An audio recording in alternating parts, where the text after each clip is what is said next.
आप सभी का मेरे चैनल पर हार्दिक स्वागत है। आज मैं बात करूंगा मॉडल सेट नंबर 11 के बारे में। मैंने आपको पिछली वीडियो में करवाया था मॉडल सेट नंबर 10 और आज करवाऊंगा मॉडल सेट नंबर 11, जिसके अंदर फिजिक्स के बहुत महत्वपूर्ण प्रश्न हैं। आप मेरे चैनल पर नए हो तो चैनल को सब्सक्राइब कीजिए और वीडियो को शेयर कीजिए ताकि आने वाला नोटिफिकेशन आपको सबसे पहले प्राप्त कर सके।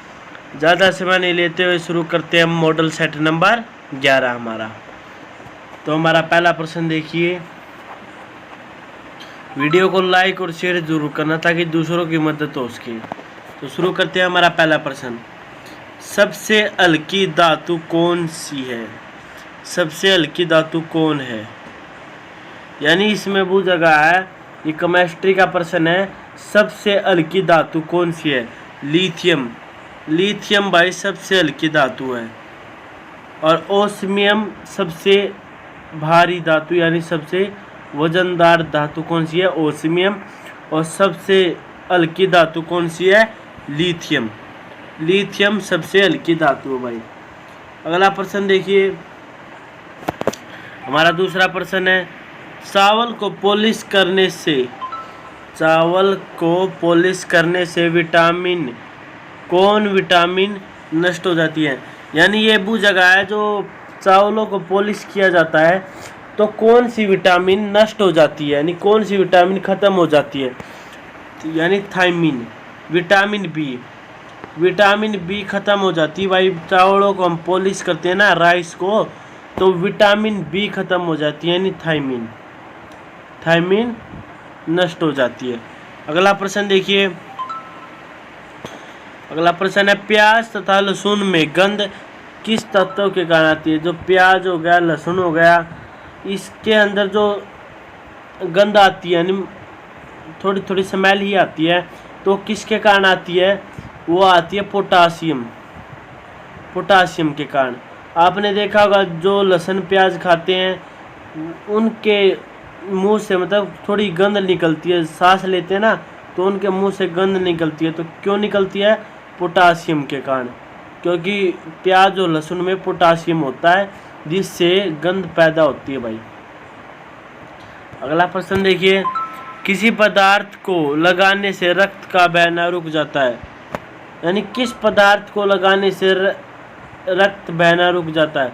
यानी आपको कहीं पर भी चोट लगी हुई है तो आप किस पदार्थ को लगाएंगे जिससे रक्त वहीं पे बहना रुक जाए? तो फेरिक क्लोराइड लगाने से जहाँ भी आपको कट लगा है यानी खून बह रहा है, वहाँ ये फेरिक क्लोराइड लगाएंगे तो वहाँ से खून बहना बंद हो जाएगा, बहना बंद हो जाएगा। ये आ गया हमारा वो केमिस्ट्री का प्रश्न मैंने आपको बताया था। सबसे भारी धातु कौन सी है? ओस्मियम सबसे भारी धातु यानी वजनदार, और लिथियम सबसे हल्की धातु, और ओस्मियम सबसे भारी धातु। अगला प्रश्न देखिए। D2O का सामान्य नाम क्या है? D2O का सामान्य नाम है भाई भारी जल, यानी वजनदार जल होता है जो भारी जल होता है। वैसे तो जल हल्का होता है, जो D2 होता है वो भारी जल होता है जिसका अणु भार कितना होता है? 20। अणु भार कितना होता है? 20। और भारी जल का फार्मूला क्या आता है? D2O के नाम से जाना जाता है भाई भारी जल। अगला प्रश्न देखिए। पृथ्वी की भूपट्टी पर सर्वाधिक तत्व मिलता है? यानी जो पृथ्वी है उसकी भूपट्टी होती है यानी भूमि होती है, तो उस पर सर्वाधिक कौन सा तत्व मिलता है? ऑक्सीजन सर्वाधिक मात्रा में पाई जाती है भाई जो पृथ्वी है उसकी भूपट्टी पर यानी भूमि पर। अगला प्रश्न देखिए। वीडियो को लाइक और शेयर जरूर करो भाई। अगला प्रश्न क्या है? प्राकृतिक वर्ण के सिद्धांत को किसने प्रतिपादित किया? जो नेचुरल सिलेक्शन का सिद्धांत कह देते हैं, प्राकृतिक वर्ण का सिद्धांत किसने दिया? डार्विन ने दिया भाई नेचुरल सिलेक्शन या प्राकृतिक वर्ण का सिद्धांत, डार्विन ने। अगला प्रश्न देखिए। फोटोक्रोमिक कांच में क्या व्यवहृत होता है? यानी जो फोटोक्रोमिक कांच होता है उसमें क्या होता है? उसमें होता है सिल्वर आयोडाइड।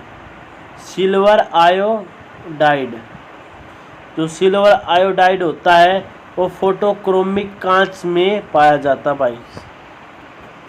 अगला प्रश्न देखिए, नींबू में कौन सा अम्ल पाया जाता है? जो नींबू होता है उसमें कौन सा अम्ल पाया जाता है? सैट्रिक अम्ल। सैट्रिक अम्ल पाया जाता है भाई, जो उसे कट्ठी चीज़ नहीं हो जाती, मतलब कड़वी ही, वो पदार्थ, वो चीज़, मतलब सैट्रिक अम्ल होता है ना, वो थोड़ा कट्ठा होता है, मतलब कड़वापन। नींबू इसलिए तो कड़वा आता है, उसके अंदर क्या आता है? सैट्रिक अम्ल होता है, साइट्रिक अम्ल। अगला प्रश्न देखिए, कौन विटामिन गर्म करने से नष्ट हो जाती है? यानी इसमें पूछा कौन सी विटामिन गर्म करने से नष्ट हो जाती है? Vitamin C. विटामिन सी को हम कोई भी लगा जिसके अंदर विटामिन सी है और उसे हम गर्म करेंगे तो विटामिन सी नष्ट हो जाएगी भाई, विटामिन सी नष्ट हो जाएगी। अगला प्रश्न देखिए, स्याही के धब्बों को मिटाने के लिए, यानी किसी के कपड़े पर या किसी पे शर्ट पे स्याही का धब्बा लग गया हो तो उसे मिटाने के लिए किस अम्ल का प्रयोग किया जाता है?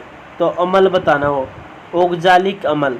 यानी कहीं पर भी आपको स्याही लगी है टी शर्ट पर तो वहाँ पर क्या रखना, वहाँ पर क्या डालना? ओक्जालिक अम्ल डालना है, जिससे वो धब्बा है वो मिट जाएगा भाई, स्याही का धब्बा, ओक्जालिक अम्ल से। कीट में होते हैं, क्या होते हैं? 6 पद व 4 पंख। 6 तो होते हैं भाई पैर उसके, कोई भी कीट पतंगा है 6 तो पैर मिलेंगे और 4 पंख मिलेंगे। 6 पैर 4 पंख। 1 मिनट हो, कर्सर कहाँ पर गया? आ गया। तो किसी भी कीट के अंदर 6 तो पैर मिलेंगे भाई और 4 मिलेंगे पंख। ये होते हैं कीट की पहचान, यानी कीट में होते हैं। अगला प्रश्न देखिए, खाने को ज़्यादा पकाने से कौन अम्ल नष्ट हो जाता है? यानी किसी भी खाने को हम सबसे ज़्यादा पकाएंगे मात्रा में तो कौन सा अम्ल नष्ट हो जाएगा? फॉलिक अम्ल। फॉलिक अम्ल होता है जो भोजन के अंदर हम ज़्यादा पकाएंगे तो वो अम्ल होता है, वो अम्ल नष्ट हो जाता है, यानी खराब हो जाता है, यानी रहता ही नहीं उस खाने के अंदर, फॉलिक अम्ल। अगला प्रश्न देखिए, दूध में कौन सा अम्ल पाया जाता है? दूध होता है उसके अंदर कौन सा अम्ल पाया जाता है? लैक्टिक अम्ल। लैक्टिक अम्ल पाया जाता है भाई दूध के अंदर। दूध के अंदर कौन सा अम्ल पाया जाता है? लैक्टिक अम्ल। ये ध्यान रखना भाई, कोई महत्वपूर्ण प्रश्न है ये, ऐसे नहीं है। अगला प्रश्न देखिए, गोइटर रोग का क्या कारण है? जो गोइटर रोग होता है उसका क्या कारण होता है भाई? उसका कारण होता है शरीर में आयोडीन की कमी। यानी आयोडीन की कमी से जो हमारा गला होता है ना, वहाँ पर थायराइड ग्लैंड होती है, वो स्वेल हो जाती है, वो सूज जाती है। और किसके कारण सूज जाती है? आयोडीन के कारण, और गोइटर रोग हो जाता है भाई। आयोडीन होता है नमक के अंदर, तो गोइटर रोग ना हो, मतलब शरीर के अंदर गोइटर रोग नहीं होना चाहिए, तो हमें आयोडीन लेना पड़ेगा भाई, आयोडीन यानी नमक। अगला देखिए प्रश्न भाई, एपीकल्चर। एपीकल्चर का संबंध किस क्षेत्र से? एपीकल्चर का संबंध भाई मधुमक्खी पालन से, यानी मधुमक्खी पालन कहलाता भाई एपीकल्चर। अगला है सेरीकल्चर। सेरीकल्चर का संबंध किस क्षेत्र से? रेशम उत्पादन, यानी सेरीकल्चर कहलाएंगे रेशम उत्पादन से। रेशम उत्पादन कहलाता भाई सेरीकल्चर। अगला प्रश्न देखिए, विटामिन का पाचन किस अंग में होता है? विटामिन का पाचन किस अंग में होता है? ये शरीर में बुझेगा, मानव शरीर में विटामिन का पाचन किस में होता है? छोटी आंत में या अमाशय में? छोटी आंत या अमाशय में भाई प्रोटीन का पाचन होता है। मनुष्य के अंदर। अगला प्रश्न देखिए, हीमोफीलिया किसके कारण होता है? हीमोफीलिया किसके कारण होता है? किस प्रकार का रोग है? यानी ये पूछा गया, अनुवांशिक रोग है भाई। अनुवांशिक रोग है, यानी एक पीढ़ी से दूसरी पीढ़ी में जाएगा भाई। ये एक पीढ़ी से दूसरी पीढ़ी में जाएगा भाई। हीमोफीलिया किसी के अंदर होगा, वो अनुवांशिक रोग होगा, यानी जेनेटिकली रोग होगा, जो एक पीढ़ी से दूसरी पीढ़ी में जाएगा भाई। अगला प्रश्न देखिए, अगला प्रश्न क्या है? डटो एक मिनट। दूध का फटना, दूध से दही बनना, यह है प्रक्रिया। यानी दूध का फटना या दूध से दही बनना क्या कहलाता है? किण्वन। किण्वन, जो किण्वन है वो क्रिया कहलाएगी भाई। दूध का फटना है, दूध से दही बनना, किण्वन। किण्वन एक क्रिया होती है जिससे दूध फटता है या दूध से दही बनता है भाई।